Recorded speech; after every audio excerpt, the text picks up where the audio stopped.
moving on to, the R.Kelly saga. And of course, you guys know that he has been sentenced to 10 to life imprisonment.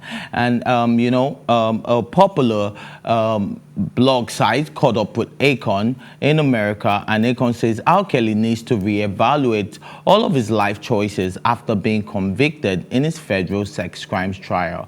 But I also believe there's still a road to redemption for R.Kelly, who got the artist at Los Angeles and asked him about the guilty verdict in Kelly's case. And he said if there's any coming back from that, Akon says Kelly needs to do some deep reflection and talk to God. He will have plenty of that, to converse with God. The disgraced singer who is looking at 10 years to life in prison when he's sentenced, although the jury found Kelly guilty of 9 federal counts, including sex crimes, kidnapping, human trafficking, racketeering, and obstruction of justice. This doesn't mean that his life is over in Akon's eyes, at least. It tells us even Kelly has the right to try to make things right with his victims. He also offered some, advice for those survivors. What do you think?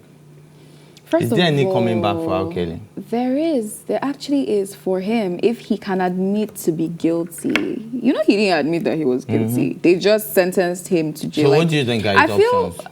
Like what Akon said, the clause that Akon left out was that he should first admit his guilt, because you can't make amends with people that you've was assaulted if you are not even claiming that you did it. Do you understand? So you have to take that first step. And as Akon has said, he'll have plenty jail time to talk to his creator, whatever, the supreme being, and help his life. Because personally, I feel for here on earth, it's done. His career is over. Even if he sings a song and he releases it, I don't think he will do well, personally. I don't think he will do well. So I think he should now be thinking about the afterlife.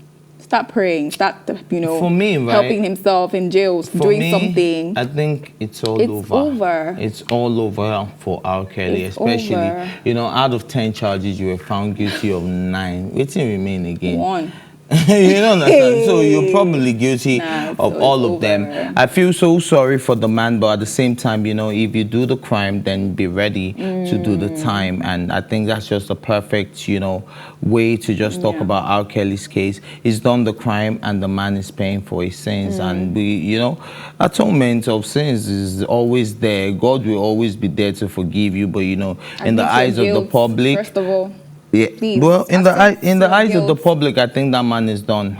He's done, but the question is him. Does he accept that this thing, I did it, I'm wrong, I'm flawed, I've done this thing? That's what we're asking.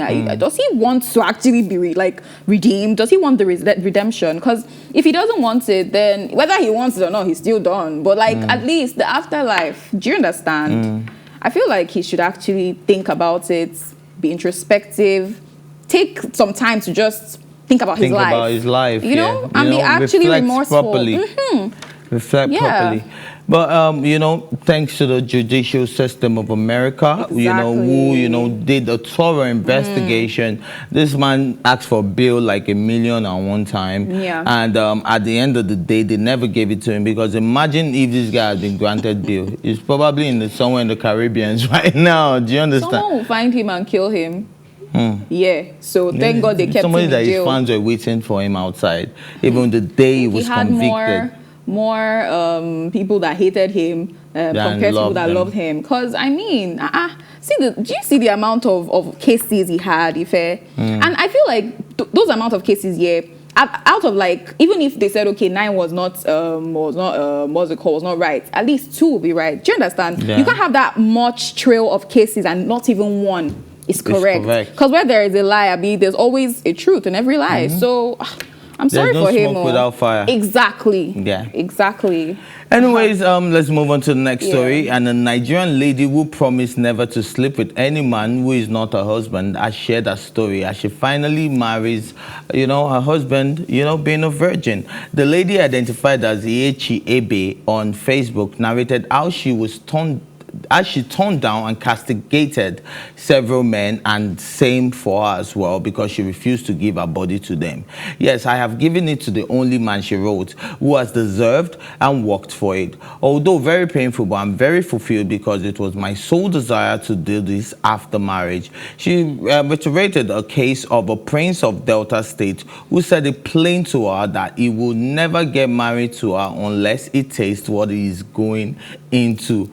At that point, irrespective of riches, I let him and his riches go to hell. And for you who doubted my virginity, who needed a confirmation first before you believed, now mumu they worry you. A real man believed it without attempting to confirm it, and he patiently waited for 4 years. Now he has it in fulfillment. Well, let's just stop right there. What do you think about women that still think they can hold on to their virginity? For me, I think it's your choice. Exactly. It's what you want to do. It's your choice. Yeah. But where I have a problem with it is that, well, the one people have seen, they like to place, what's it called, value, on it. Like, this is where their value, they are drawing their value from.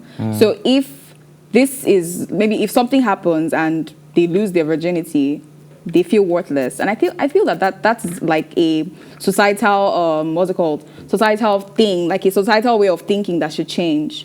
Because for men, I mean, the body counts are countless. They're countless. And let's even look at where this virginity thing comes from. It comes from religion. Let's be honest. Celibacy comes from religion. Sure. Most people that say they want to keep themselves till marriage is for religious purposes. They're not saying because of what? Is it, will you die? Will you, no, it's religious purposes. So I feel like for women, sexually, we've been tied up. Like, even from 18, before BC, before even Christ. the upbringing as well. Like, if a man should touch you, you get pregnant. If a man should speak to you, you do you understand? get pregnant. So I feel like it's a choice, as you said, but for people that attach their value to virginity, I feel like that's a wrong thing. That's a wrong mentality, because you can draw many other significance to your life from other things: your work, your career, your work, of course, the way you think, the way you read your knowledge.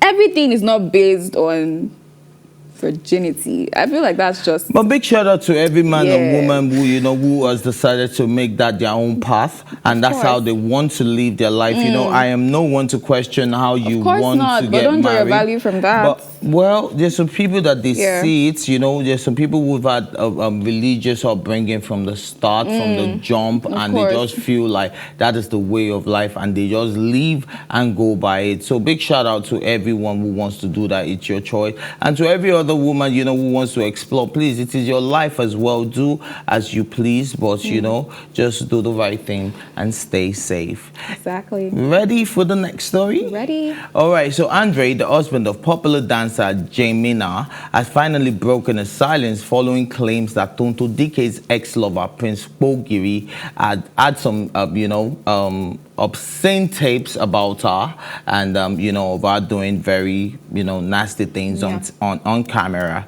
And recall that during the messy face-off between Tonto Dikeh and Kpokpogri, the actress revealed that Kpokpogri possesses sex clips of women for the purpose of blackmail, and JANEMENA is one of them. Amid all this, the dancer's husband has surfaced to reiterate the fact that he owns his wife. He asserted that everyone surely has a past and doesn't care about his wife's past. He further stated that his wife's mistakes don't stop her from being an ideal woman.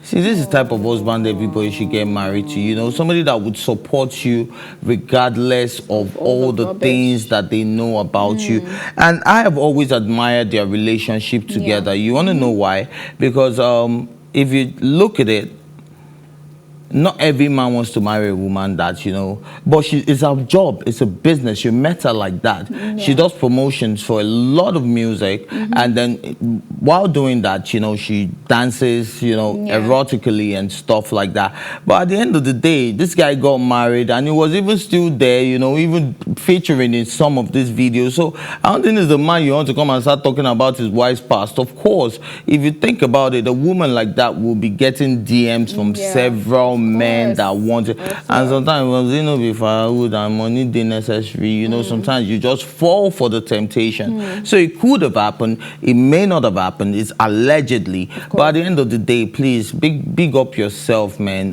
you know, Andre, because he really, really stood for his woman. I think Nigerian men should learn a thing or two from him, because I mean, some men, the wives are not even dancing erotically or whatever, and they'll tell the wife to leave the job, like for the most minute reason. They'll tell, I don't like the way you're talking to your boss. Do you understand? I don't like the way he's calling you other than night. Like maybe he's calling you for something related to work, and I don't like the way he's calling you. I think you should actually leave that job. Why? And this is why people tend to say marriage is bondage.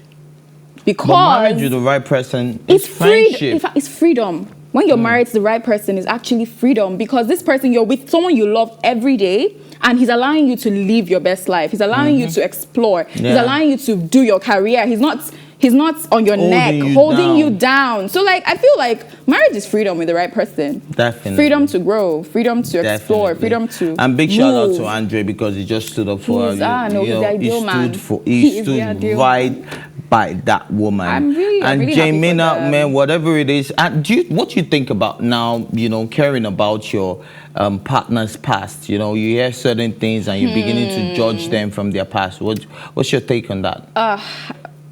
For personally, I feel like if I know what you've done before, your precedents will surely always cloud my judgment. Because if I know that you've been, okay, maybe I'm dating someone that I know he was a player. He used to cheat a lot. He used to... What if I hear changed? Something...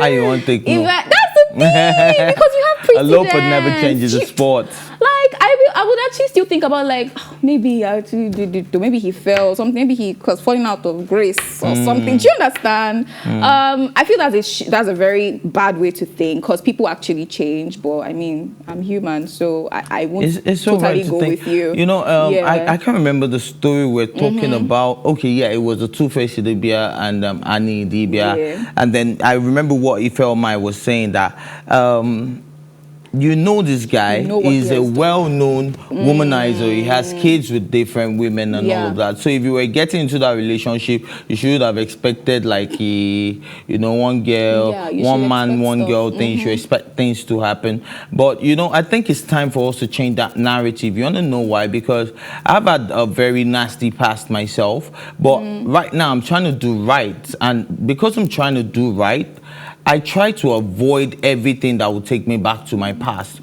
Do you understand? And I think a lot of men are also like that. So sometimes you might hear things, but man, some people don't change actually. That's true. Do you understand? So but big shout out to Andre anyways. Big shout out at the ideal man. Yes, with the ideal woman. And then JANEMENA, please keep doing your thing. Go see the follow, see the watch the videos. We love them. Anyways, all right. So Bow Wow says he's got no concern saying, you know, P. Diddy with the mother of his child, and he sounds comforted by knowing, or at least feeling like they won't last forever. Mr. Moss, which is Bow Wow, is drawing from the long history of Diddy here, pointing out he's known Diddy since he was just 13 years of age, and it sounds like he has a good handle on how the bad boy mogul deals with the ladies. He says he's hashed things out with Diddy and Joey, which is his baby mama, and everyone is cool with each other in their triangle of sorts, or entanglement if you want to call it. Bottom line, for Bow Wow, they are all grown and everyone can make their own decision. Exactly. What do you think? That like, okay, so let's say your current boyfriend, right? Things didn't work out eventually, God forbid, but things didn't work out, and he decides to date your friend, right? And you guys already have a child. Would you still be able to be friends with him? Let's even leave the child. We don't have a child. The fact that he was even dating your friend. That's what about the colleague? What about somebody you know? Somebody you worked with, but you guys were not. That's not a problem. Because Bow Wow is really, you know, it's not like they're it's not like they're friends or something. He's young. Do you understand? So and so I mean, I feel like everyone is entitled to their decisions. I feel like he's pained because he said that he knows that it won't last long. He's coming from a place of hurt, like it's paining him. But like, I mean, you guys are not close. You guys were not friends. Like I'm sure they were not even close to the extent where they even talked about her like together. I'm sure not. So I don't think this is a problem. I think he should just let it be and allow her to be happy. You had a child with her, you didn't want anything to do with her. Of course. Now she has moved on to someone that wants a relationship with her. But is it really that easy to see your ex with somebody that you know say pass you, Sha? It's not easy, but you know once now the girl has moved on. Because now you see she moved up. She didn't move on, she moved up. Upgrade. Upgrade. Let me upgrade. Allow her to be happy. I think that was what Diddy just did to the lady, you know. And you know, if you think about Diddy, I think Diddy, even though he has not married the women in his life, you know, his relationship with Cassie, you know, took a very, you know, it was a long-term relationship, even though they never got married. And of course, what's her name now? Porter? Is it Porter? I think it's Porter, Yeah, is late, you know, the mother of the twins, and all of that. You know, he's had, you know, long-standing relationship, no controversies, nothing of such. So I think, man, I think he's a good man. I think he's a good man. So, Omo, man, bow wow, take your L, bro. Anyways, guys, let's go.